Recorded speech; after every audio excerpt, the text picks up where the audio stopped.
எல்லா புகழும் புகழ்ச்சியும் எல்லாம் உள்ள அல்லாஹ் ஒருவனுக்கு உரித்தாக.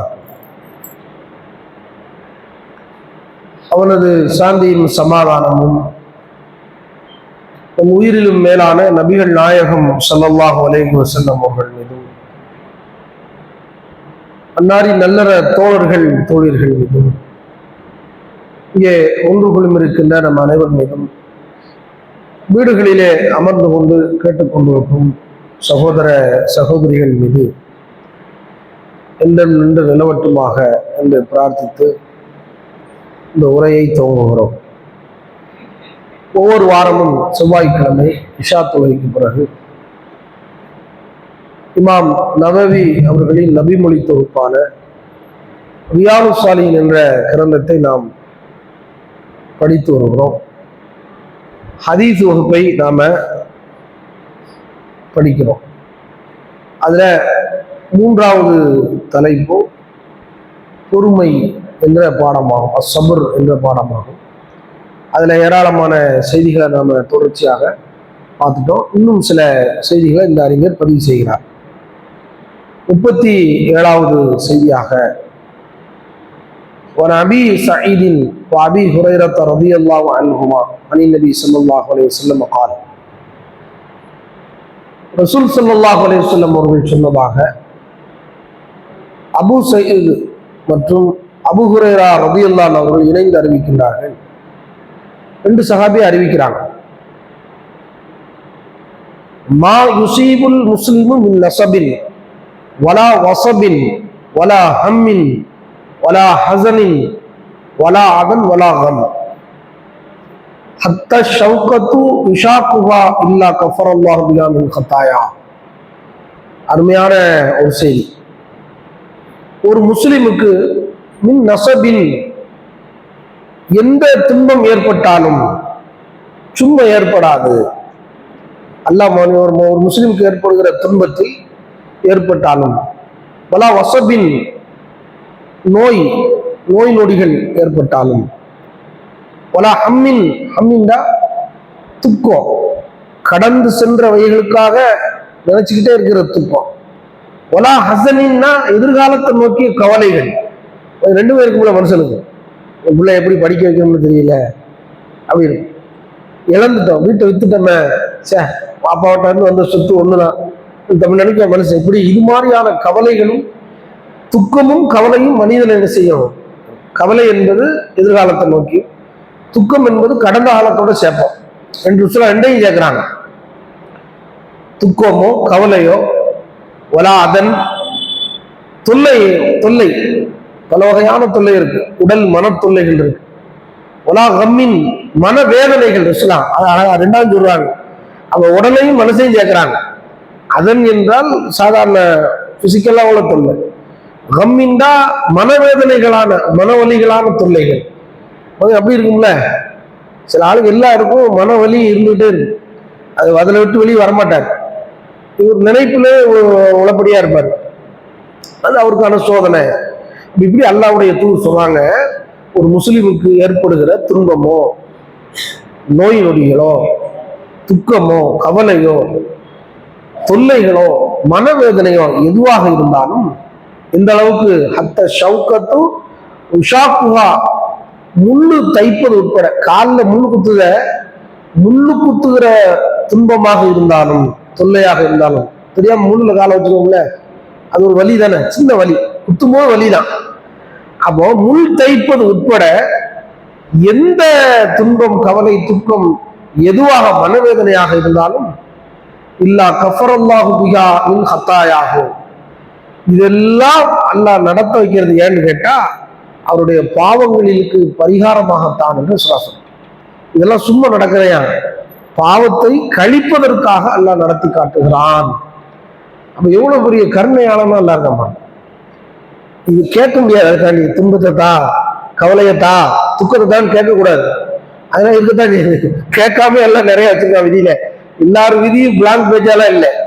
எல்லாரும் விதிலையும் கயிறு இருக்கும், ஷர்ரு இருக்கும். உன் ஷர்ரிமா ஹலக், அவன் படைத்தவற்றின் தீங்கில் இருந்துங்க.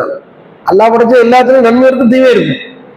அப்போ இத்தனையும் ரசூலா சொல்லி இதையெல்லாம் கொண்டு ஒரு முஸ்லீம் அல்லாஹ் சோதிக்காம சும்மா சோதிக்கல, அதன் மூடாக அவனுடைய பாவங்களை கழிக்கிறான். கஃபரல்லாஹு பிஹா மின் ஹத்தாயாவுன்னா அவனுடைய பாவத்துக்கு பரிகாரமாக்கி விடுகின்றான். காலில் முள்ளு குத்துருச்சுன்னா முள்ளு குத்துறது ஒரு வலி, ஒரு பாவத்தை கழிச்சிருவான். ஒரு பிரச்சனை வருது, மனசை போட்டு உழுக்குது, சரி என்ன செய்ய, ஒரு 5-6 நாள் ஒரு மாதிரியா இருக்கு, இன்னாலும் இல்லை சொல்லியாச்சு, எல்லாம் சொல்லியாச்சு, துவா கேட்டாச்சு, மன வேதனை விட மாட்டேன். ஒரு 5-6 நாளா அல்லாஹ் உங்களை பக்குவப்படுத்துறான். நீ என்ன அதுல என்ன இந்த துக்கம் வந்தோடனே அல்லாஹ்வை திட்டுறீங்களா, அல்லாஹ் மேல நல்ல அபிப்பிராயம் வச்சிருக்கிறீங்களா, இது கடந்து போறதுக்கான சகிப்புத்தன்மையை கை கொள்ளுறீங்களா, அதானே இதெல்லாம் அல்லாஹ் ஏன் கொடுக்குறான்?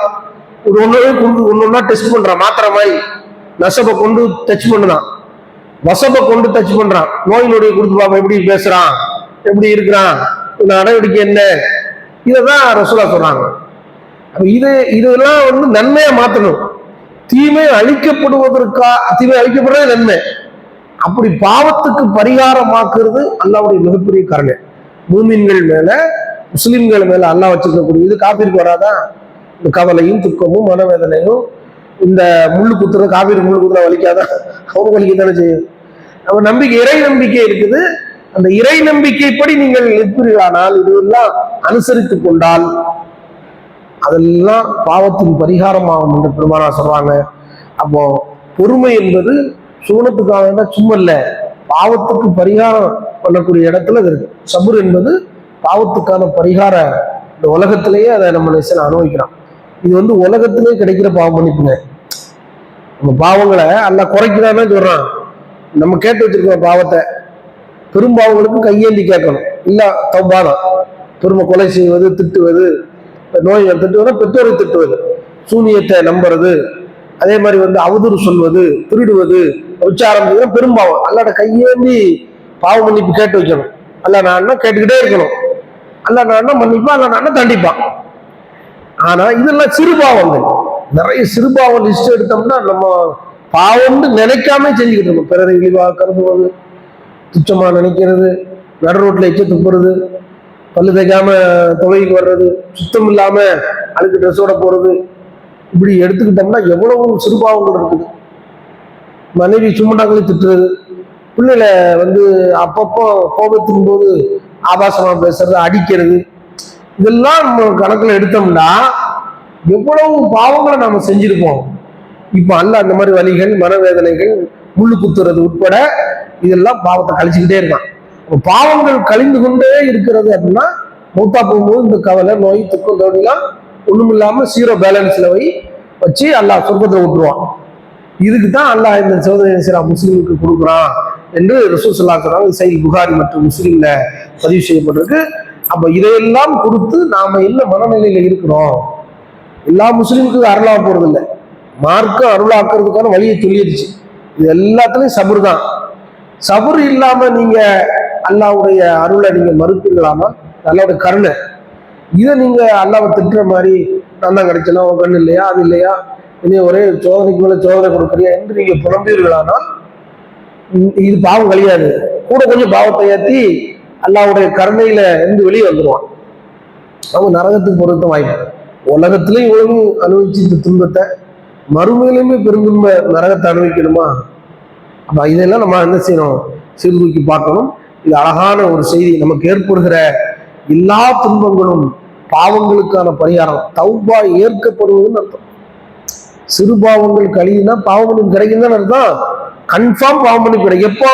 ஒரே ஒரு மனநிலை மட்டும்தான், இதெல்லாம் இறைவனுக்கான பொறுத்துக்கிறேன் என்று மனநிலையை திடகாத்திரமாக்கி விட்டால் முடிஞ்சு வச்சுக்காத, பாவம் மன்னிப்பாயிரும், பாவத்துக்கும் பரிகாரம் ஆயிரும் என்று சொல்றாங்க. அந்த மனநிலையை அல்லாஹ் கேட்கணும். சபுர் தான் விசாலமான அருள். வயிற்று வலிலாம் இருக்கும் நிறைய பேருக்கு, நீண்ட காலமா இருக்கும் இந்த வயிற்று வலி. ஏன்னா அவங்க அடுத்தடுத்து பயணங்கள்ல இருப்பாங்க. அதே மாதிரி நிறைய ஆசிரியர்களுக்கெல்லாம் நீங்க பார்த்தீங்கன்னா வயிற்று வலி, கால் வலி, இந்த நரம்பு சுருட்டையெல்லாம் இருக்கும். ஏன்னா நின்றுக்கிட்டே பேசிக்கிட்டே இருப்பாங்க. நிறைய சார்வாழ்மார்கள்ட்ட கேட்டா தெரியும். அவங்க பேசி கத்தி பேசுறாங்க, புண்ணாயிரும் வயல்லாம். பேச்சாளர்களுக்கு அப்படி இருக்கும். கலைஞர் கருணாநிதியை பற்றி கூட அவங்க மனைவி சொல்றாங்க, ராஜாத்தி அம்மா. அவருக்கு வயிறு வலி இருந்து 16 வயசுல பேச்சாளர். இது அவர் பெருமைப்படுத்துக்கான்னு சொல்லலை. நிறைய இருக்குதான், ஒழுங்கா சாப்பிட மாட்டாங்க, போக மாட்டாங்க, ஊருவா போவாங்க, மக்கள்கிட்ட சந்திப்பு போவாங்க. என்ன உண்டா அதெல்லாம் தாண்டி தான் அச்சீவ்மெண்ட் பண்றாங்க. துன்பம்லாம் வரத்தான் உலகத்தை. இந்த மகள் உசுரி என்ன உசுரி யுஸ்ரா, சிரமத்துக்கு பிறகுதான் எழுதி, அப்படிதானே? கஷ்டத்துக்கு பிறகுதானே எளிமை கிடைக்கும், வெற்றி கிடைக்கும். உலகத்துல எல்லாமே அப்படிதான். சிரமப்படாமல் என்ன செய்ய முடியாது. உலகத்துல கூட ஒரு அறுவடையை நம்ம செய்யல. இப்படி உடம்பு உடம்புல வரக்கூடிய நோய்கள், மனநோய்கள், சித்தாந்த ரீதியான டென்ஷன். ஒரு பத்திரிக்கையா பேஸ்புக்ல ஒரு செய்தியை பார்த்தேன். இப்ப கூட கோயம்புத்தூர்ல ஒரு 3 பேர் சேர்ந்து ஒரு பிள்ளை என்ன செஞ்சாங்க, கற்பழிச்சாங்க, ஒரு சுட்டு பிடிச்சதாக ஒரு செய்தி. இந்த செய்தியை பார்க்கும்போது மனசு பதைக்கு. சமூக சிந்தனையாளர்களாக இருக்கக்கூடியவங்களுக்கு அது ஒரு வேதனை தானே. இப்படிலாம் இந்த சமூகம் நடக்க, பெண்களுக்கு பாதுகாப்பு இல்லைன்னு நினைச்சா மண்டையில ஒரு டார்ச்சர் தானே. இது கூட நமக்கு ஏற்படுத்துற மன வலிகள் தான். பாவங்கள் மன்னிக்க போகும். அதுக்கான சோர்ஸ், அதுக்கான சரி செய்யறதுக்கு என்னங்கிறத நம்ம செய்யணும். அது அறம். அதே நேரத்தில் இது நம்மள மண்டையில ஒரு முஸ்லீம் அடிக்காங்க, அகலாக்கு படுகொலை கேட்கிறோம், நம்ம பிளட் இதாகுது, சூடாகுது, மண்டை காயுதுன்னு சொல்றோம். மண்டை காயுது, என்னவா செஞ்சிடலாம், செய்ய முடியாது மார்க்கத்துல. அப்படி மார்க்கத்துல செய்ய இந்திய சட்டப்படியும் செய்ய முடியாது. அப்படிதான் இருக்கு. அப்படித்தானே அழகான வழிகாட்டுதல். கோபமா வருது நமக்கு, அப்படி தோணுமா இல்ல? துப்பாக்கி எடுத்து சுற்றணும் வைங்களேன், நம்ம கையில் ஆட்சி இருந்தா தூக்கம் ஓட்டலாம் அப்படின்னா நமக்கு தோணும். இது ஒரு மன வலி. இதுக்கு நாம ஒரே வழி, பொறுமையாக இருந்து அறிவாயுதம் வேண்டும், முறையான இடத்துக்கு போகணும். நீ தூக்குல போடணும்னு நினைச்சல, நீதிபதியா படி, வக்கீலுக்கு போ, வாதாடு, பொது வழக்கு தொடரு, வலியை அப்படி கன்வெர்ட் பண்ணு. அதானே அடிப்படை. அதுக்கு சபர் வேணும். சும்மா வலி இருக்குன்னு அது வேற. அறம் செய்ய வேண்டிய நிலைப்பாடு, தார தர்மங்கள், அது நல்லறங்களுக்குள்ள போயிடும். ஆனா இப்படி இந்த மண்டல ஏறி பாருங்க, இது வலி. இதுக்கு கூட பொறுத்துக் கொள்வோமானால், தப்பான வழிகளை எடுத்து ஆயுதம் எந்தணும், அதை செய்யணும், குழு பிடிக்கணும், துப்பாக்கி தூக்கணும், வெட்டணும், குத்தணும், நீங்க போனீங்கன்னா சபர் இல்லாதோடைய நிலை. இஸ்லாமிய ஆட்சி இருந்தாலும் செய்ய முடியாது, அரசாங்கம் தான் அதை செய்யணும். ஒரு குழு செய்ய முடியுமா? அற்புதமான ஒரு ஹதீஸ். மனிதனை எல்லா துன்பங்களின் போதும் தோண்டு விடாமல் தூக்கி நிறுத்துகிற அருமையான ஒரு செய்தி. மனிதனுக்கு பின்புலமாக இருந்து இயக்குகிற ஒரு செய்தியை பெருமானா சொல்றாங்க. சின்னதா அடிக்கிட்டாங்க. சின்னதுலதான் ஒரு மனிதனுக்கு மன உளைச்சல் ஏற்படுது. பெரிய காலில் பெரிய புண்ணை ஆபரேஷன் பண்ணிக்கிட்டு வச்சிருப்பான். ஒருத்தருக்கு சின்ன கட்டி இருக்கும், துடிப்பாங்க. சின்ன கட்டி தான் கடந்து துடிப்பான். அப்ப என்னன்னா மின்னு தெரிக்கும் அவனுக்கு. காலை ஒருத்தன் ஆபரேஷன் பண்ணி போட்டு வச்சிருக்கான், அவனுக்கு பெருசா தெரியாது. அப்ப நல்லா புரியுங்க, ரசூல் அழகா சொல்றாங்க, மனிதனுக்கு இந்த மாதிரி சின்ன அம்சங்கள் வந்துகிட்டே தொடர்ச்சியா வரும். முஸ்லீமுக்கு வரும், காவிற்கு வரும். ஒரு முஸ்லீம் எப்படி நினைக்கிறோம்னா, அல்லாஹ் நம்மளுடைய பாவத்துக்கு பரிகாரமாக்குறாங்க, இதெல்லாம் பரிகாரம், ஏற்கனும், மறுக்கக்கூடாது, அல்ல கருணையாளன் ஏத்துக்கிறது. இது எவ்வளவு அழகான ஒரு செய்தியை, சித்தாந்தத்தை, தத்துவத்தை, மனித எண்ண ஓட்டங்களை, எண்ண அலைகளில் ஏற்படுகிற கிறுக்கு மறுக்கான கோல்மாலான எண்ணங்கள்ல இருந்து மனிதனை விலக்கி சரி செய்து நேரான ஒரு பாதையை, அமைதியார் ஒரு பாதையை நோக்கி இஸ்லாம் என்ன செய்து வழிகாட்டுது. சில ஆட்கள் மன அழுத்தத்துக்கு ஆயிரக்கூடாது. ஒரு செய்தி உங்களை மன அழுத்தத்திலிருந்து காப்பாற்றணும்னா இந்த செய்தி நினைவு ரசூலா சொன்னாங்க. எந்த துன்பம் வந்தாலும், முள்ளு குத்தினாலும், மனவலி வந்தாலும், துக்கம் வந்தாலும், கவலை வந்தாலும், தொல்லைகள் வந்தாலும் அல்லாஹ் பாவங்களை மன்னிக்கிறான் என்று இந்த தத்துவத்தை, இந்த ஹதீஸை மண்டையில ஏற்றி வச்சிருந்தோம்னா அது உள்ள இருந்து வேலை செய்யும். தானிக்கு மருந்து மாதிரி வேலை செய்யும். மனித சமூகத்தை அப்படி கடத்திக்கிட்டே போது பாருங்க. பெருமானா ஸல்லல்லாஹு அலைஹி வஸல்லம் நபிகள் நாயகம் சொல்றாங்க, இது வஹி, இறைவன் புறத்திலிருந்து கிடைச்ச செய்தி, இறைவன் கருணையாளர், இந்த மனித சமூகம் இயங்குவது இதுலதான் அப்படிங்கிறத நம்ம நிச்சயம் கண்கூடாக பார்க்கிறோம். அல்லாஹ் போதுமானோம். இந்த செய்தி ஒரு அற்புதமான ஒரு செய்தி. இதை நாம நிச்சயம் முஸ்லிம்கள் கை கொள்ளணும். சபர் தான் அதுக்கு அருமையான வழி. நபி இப்னு மஸ்ஊத் ரலியல்லாஹு அன்ஹு قال, இப்னு மஸ்ஊத் ரலியல்லாஹு அன்ஹு சொல்றாரு, தகல்து அலன் நபி ஸல்லல்லாஹு அலைஹி வஸல்லம் வஹுவ யுஅகு. நபிகள் நாயகம் ஸல்லல்லாஹு அலைஹி வஸல்லம் அவர்களுக்கு காய்ச்சல்னால பெரும் சிரமத்துல ரசூலா இருக்கிறாங்க. அவங்கள நான் பார்க்க வர்றேன், ரசூலா காய்ச்சல்னால அவதியுறுகிறார்கள். ஃபகுல்து யா ரசூலல்லாஹி, அல்லாஹ்வுடைய தூதர்ட்ட நான் சொன்னேன், இன்னக்க துஅகு வஅகன் ஷதீதா, இறைவனுடைய தூதர்கள் நபிகள் பெருமானாரே, ரசூலே நீங்கள் காய்ச்சலால் கடும் சிரமத்தில் இருப்பீர் போலும். இவ்வளவு சிரமம் உங்களுக்கு இருக்க காய்ச்சல்ல, கடுமையான காய்ச்சல் ரசூலா. அவர் ரசூலா சொல்றாங்க, கால அஜல், ஆமாப்பா ரொம்ப காய்ச்சலா இருக்கு, கடுமையானதா இருக்கு அப்படின்னு சொல்லி, இன்னி அவ்வாக்கு கமாயு வாக்கு ரஜிலானி இருக்கும். அழகா சொல்றாங்க. சொல்லலாம், உங்களில் 2 மனிதர்களுக்கு ஏற்படுகிற காய்ச்சலின் சிரமம் என் ஒருவனுக்கு ஏற்பட்டிருக்கிறது. உங்களை 2 மனுஷனுக்கு என்ன காய்ச்சல் வருமோ அது என் ஒரு ஆளுக்கு வந்து பாருங்க. நபியா இருந்தா சும்மா கிடையாது. நமக்கு ஒரு ஆளுக்கு சோதனை 2 ஆளுக்கு சோதனை எல்லாம் யாரும் கொடுக்க போறான். அதனால சொர்க்கத்துல உயர்ந்த சொர்க்கத்துல இருக்க போறாங்க, ஜன்னத்துல் ஃபிர்தௌஸ். நபிமார்களுக்கு கீழே நாம இருக்கணும் இன்ஷா அல்லாஹ், நபிமார்களோடு இருக்கணும் அப்படின்னு அல்லாஹ் சொல்றான், கேட்க சொல்றான். அப்போ இஸ்லாம் சொல்றாங்க, உங்கள 2 மனிதருடைய காய்ச்சலின் சிரமத்தை நான் அனுபவிக்கிறேன். அப்ப டபுள் காய்ச்சல் இஸ்லாம். உடனே இவர் பாருங்க லாஜிக்கு அப்பவும் மார்க்கத்து தான் கேட்காரு. அப்படின்னா குல்து தாலிக்கு அண்ணனுக்கு அஜ்ரைனி, அப்படின்னா உங்களுக்கு 2 கூலியான்னு கேட்காரு. 2 மனுஷனுடைய காய்ச்சல் வந்தா ஒரு 2 கூலியா அப்படின்னு கேட்கிறாரு. ஒரு காய்ச்சல்னா 1 கூலி, 2 காய்ச்சல் 2 கூலி கொடுக்கணும்ல. அதான லாஜிக்கு, அதான தர்மம் என்று கேட்கிறாரு. கால அஜல், ஆமா அதான நியாயம். 2 மனுஷனுடைய வேதனை எனக்கு, 2 மனுஷனுடைய கூலி தரணும்லப்பா, அதான சரி, ஆமா அப்படின்னு சொல்றாங்க. சொல்லிட்டு தாலிக்க கதாலிக்க, அது அப்படிதான், தாலிக்க கதாலிக்க அப்படிதான் பாது 2 கூலி எனக்கு அப்படின்னு சொல்லிட்டு அப்ப சொல்றாங்க. எல்லா இந்த உம்மத்துக்கே ஒரு சட்டத்தை சொல்றாங்க. மாமின் முஸ்லிமின் யுசீபுஹு அதன், ஒரு முஸ்லிமுக்கு ஏற்படுகிற எந்த துன்பமாக இருந்தாலும் சும்மா ஏற்படாது. ஷௌகத்தும் ஃபமா ஃபௌகஹா, முள்ளு தைக்கிறது உட்பட, முள்ளு குத்துறது உட்பட, அது அதை விட பெருசு. முள்ளு குத்துனாலும் சரி, ஒரு ஆணி குத்துனாலும் சரி, கண்ணாடி கிழிச்சாலும் சரி, அப்படி வச்சுக்கிடுவோம்.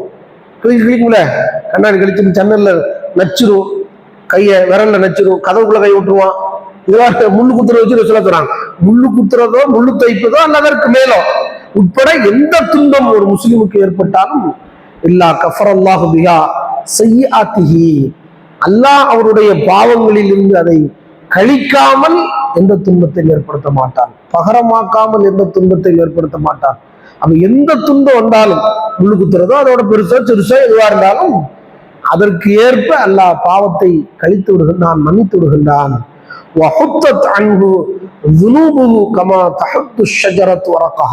அழகான உதாரணத்தை ரசூலுல்லாஹ் சொல்றாங்க. மரம் தன் இலையை உதிர்ப்பதை போன்று அவனுடைய பாவங்கள் அவனிடமிருந்து உதிர்ந்து விடுகின்றன. காய்ச்சல் வருதுன்னா அழகான ஒரு ஹதீஸ், இது பிசிக்கலாவும் சொல்லலாம், மென்டலியாவும் சொல்லலாம். காய்ச்சல் வருதுன்னா கடும் வேதனை, கண்ணெல்லாம் சூடாயிடும், முகமெல்லாம் கண்ணு கனத்து போயிடும், தொண்டையெல்லாம் இருக்கும், வெண்ணி குடிச்சா பரவாயில்லான்னு இருக்கும், வயிறெல்லாம் கலக்கும், சில ஆளுக்கு டயரியா மாதிரி, உடம்பெல்லாம் கலகலன்னு இருக்கும், 105 104 டிகிரி. அதில் டைஃபாய்டு அது இது ஃப்ளூ வைரஸ் காய்ச்சலாக வந்துச்சுன்னா சங்கடாது. இவ்வளவும் உங்களுடைய மெட்டபாலிசத்தில் மாறுது. பிளட்ல வெள்ளை அணுக்கள் போய் என்ன செய்யுது, சூடாகி எல்லா ஆன்டிபயோட்டிக்கல் சிஸ்டத்தையும் கிளியர் பண்ணுது. பழைய ஃபைல் அம்மட்டும் பழசா இருக்கு, நிறைய அது இதுன்னு எல்லாத்தையும் கண்ட உள்ள திண்டு ஆன்டிபயோட்டிக் சிஸ்டத்துல இன்ஃப்ளமேட்ரேஷன், அதாவது காய்ச்சல் ஃப்ளூங்கிறது, இந்த தொய்வு ஏற்படுகிறது ஆன்டிபயோட்டிக் சிஸ்டத்தில், அதாவது நோய் எதிர்ப்பு சக்தி ஏற்பட்ட பிளவு. இதை சரி பண்ணி வெள்ளை அணுக்கள் போய் சோல்ஜராக, வீரர்களாக இருந்து அதை வீழ்த்தி தாங்க தற்கொலை படைகளாக அமைந்து சரி பண்ணி பூஸ்டப் பண்றதா காய்ச்சல். அது சும்மா வேலை செய்யாது. அதுக்கு 100 102 105 டிகிரி செல்சியஸா இருந்தா தான் பிளட்டை சூடு பண்ணா தான் வேலை செய்யும்.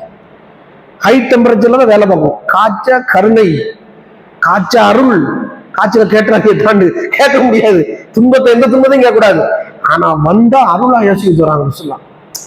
இந்த வார்த்தைகளை விட கூட முஸ்லிமுக்கு எப்படி பக்குவப்படுத்து பார்த்தீங்களா? இன்னைக்கு இதையெல்லாம் பத்தி பேசுறாங்க. இன்னைக்கு எவ்வளவு மருத்துவர்கள் பேசுறாங்க. பெருமானா ஸல்லல்லாஹு அலைஹி வஸல்லம் 1500 வருஷத்துக்கு முன்னாடி அல்லாஹ்வின் தூதர் ஸல்லல்லாஹு அலைஹி வஸல்லம் அவங்க சாதாரண ஆள் கிடையாது. மரத்தின் இலைகள் உதிர்வதை போன்று, மரம் உதிர்த்து விடுவதை போன்று, மரத்தின் இலை எதுக்கெல்லாம் உருவது தெரியுமா? அல்லாஹ்வுக்கு தான் தெரியும்.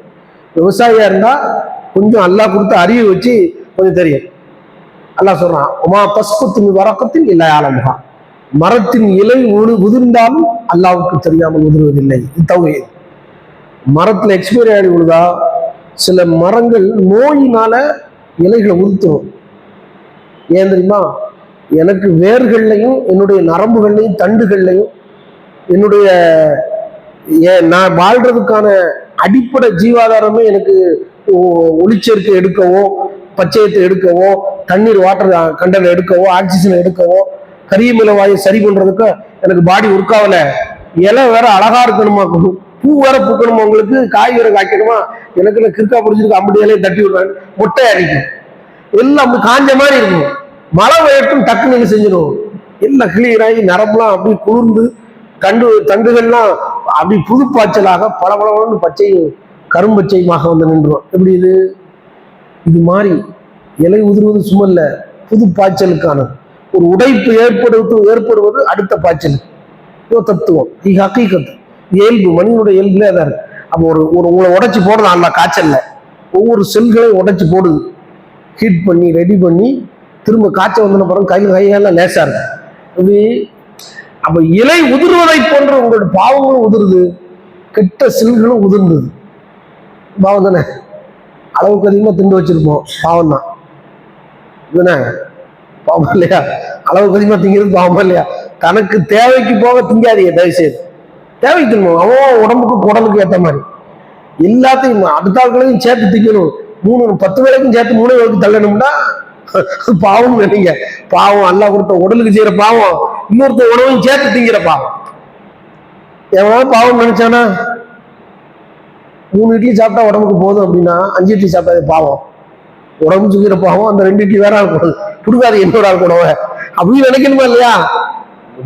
உச்சகட்டமான அறம் அது, சரியா? இதையெல்லாம் இஸ்லாம் நமக்கு சொல்லுது. அப்ப இந்த பாவத்தை எல்லாம் கழிக்கிறதுக்கு காய்ச்சல்ல போடுறான், தம்புட்டை ஏத்தி தள்ளியிருக்கான், உள்ள டம்பட்டி நாத்தமாயிருக்கான், கழிச்சு விடு. பாருங்க, மெட்டபாலிசத்துல இருக்கிற கெட்ட செல்கள்லாம் உதிர்ந்து நல்ல செல்கள் புதுப்பிக்கப்படுகின்றன, மரத்தின் இலையை உதிர்ப்பதை போன்று. அதனால ஏற்பட்ட பாவங்களும் கழிகின்றன. எவ்வளவு பெரிய கருணையான நல்லா காய்ச்சல போய் கருணைன்னு பேசலாமா? ஏன்? அது சகிப்புத்தன்மையோட பொறுத்துக்கிட்டா சும்மா இல்லை, சாதாரண விஷயம் இல்லை. இந்த தத்துவம் எப்படிப்பட்ட தத்துவம்? Natural balance. உலகம் இதுலதான் இயங்குது. எல்லா இயற்கையும் நீங்க ஆய்வு செஞ்சு பார்த்தீங்கன்னா இப்படிதான் இந்த உலகம் இயங்குகிறது. இதுதான் தத்துவம், அந்த உலக இயக்கத்தின் தத்துவம். அதைத்தான் ரசூலா என்ன செய்றாங்க, அழகா சொல்றாங்க. இன்னொரு இடத்துல ரசூலா தத்துவமாவும் சொல்லிட்டாங்க. அபூ ஹுரைரா சொல்றாரு, ரசூலா சொன்னதாக, மை யுரீதுல்லாஹு பிஹி கைரன் யுஸிப் மின்ஹு, அல்லாஹ் ஒருவனுக்கு நலவை நாடினால், நன்மையை நாடிவிட்டால் அல்லாஹ் அவனை சத்திய மார்க்கத்துக்காக சோதிக்கின்றான். சோதனையே நன்மைக்கு தான்ட்டான், அவ்வளவுதானே, நலவுன்ட்டானே. சோதிக்கிறதெல்லாம் பொருளாதார சோதனை வருது, அல்லாஹ் பிடிச்சி இருக்குதான். வீட்டை வித்தாச்சு, அதை வித்தாச்சு, இதை வித்தாச்சு, ஒண்ணும் இல்லை, சொந்த இல்லை, வாடகை வீட்டுல இருக்கோம், 3 பிள்ளைய வச்சு உமாவை பார்க்கணும், என்ன செய்யறது? ஹராமுக்கு போறானா, ஸ்டாக் மார்க்கெட்டிங் சொல்லிட்டு டிஸ்பிளே வியாபாரம் பார்க்கறானா, நல்லா பார்ப்பான். இன்னெல்லாம் செய்யறான், தில்லு முழு பண்றானா, வட்டி வாங்குறானா, வேற ஏதாவது ஹராமான வியாபாரத்துக்கு போறாங்களா பார்ப்பான்.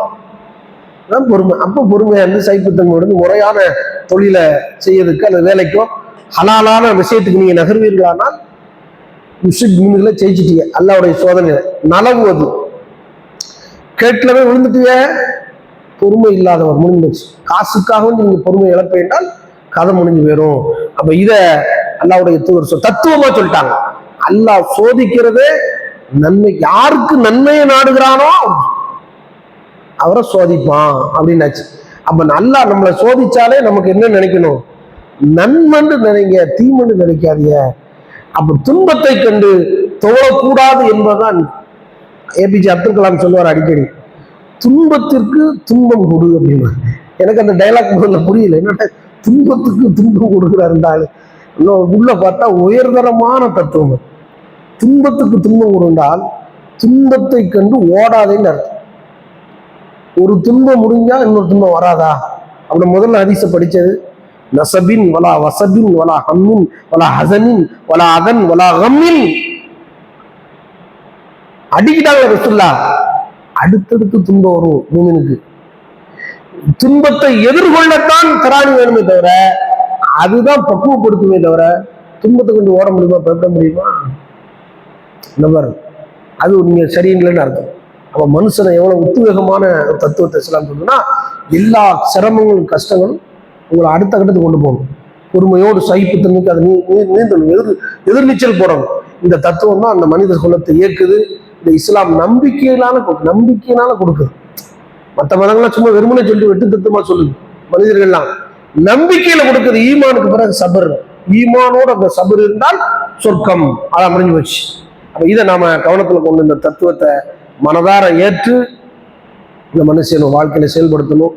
எவ்வளவு பெரிய பிரச்சனைகள் வந்தாலும் மன வலிமையை மட்டும் நம்ம என்ன செய்யக்கூடாது, விட்டுறக்கூடாது. இதுவும் சில காலம் கடந்து போகும். அல்லாவுக்காக நம்ம பொறுத்திருப்போம். அல்லாஹ் அதுல பெரிய நன்மையை வச்சிருப்பான் அப்படின்னு சொல்லணும். என்ன சொல்லணும்? அல்லாஹ் இதன் மூலமாக நமக்கு பெரிய நன்மையை வைத்திருக்கிறான் என்பதுதான் நம்ம புரிய வேண்டிய செய்தி. 10 வருஷம் கழிச்சு அது புரியும். இப்போ ஒரு சப்ஜெக்ட் நடக்கும், அது புரியறதுக்கு ஒரு 10 வருஷம் நமக்கு பின்னாடி தேவைப்படுது. இந்த பக்குவம் அந்த 10 வருஷத்துக்கு முன்னாடி அல்லாஹ் என்னை இப்படி செய்யலண்டா, நான் இன்னைக்கு இப்படி இருக்க மாட்டேன். அதுதான் விதி. விதி லேட்டா கூட புரிஞ்சலாம், சில புரியாம கூட இருக்கும். நாம நம்பது நல்லா நம்பிட வேண்டியதான். அல்லாஹ் நல்லா வச்சிருக்கிறான். அப்ப சபுர்ல தான் நன்மை. இந்த பூமியில அதை தவிர ஒரு விசாலமான அருள் இல்லைன்னு பெருமானார் சொன்னாங்க. அப்படி விசாலமான இந்த நிலவை அல்லாஹ் நமக்கு தருவானாக.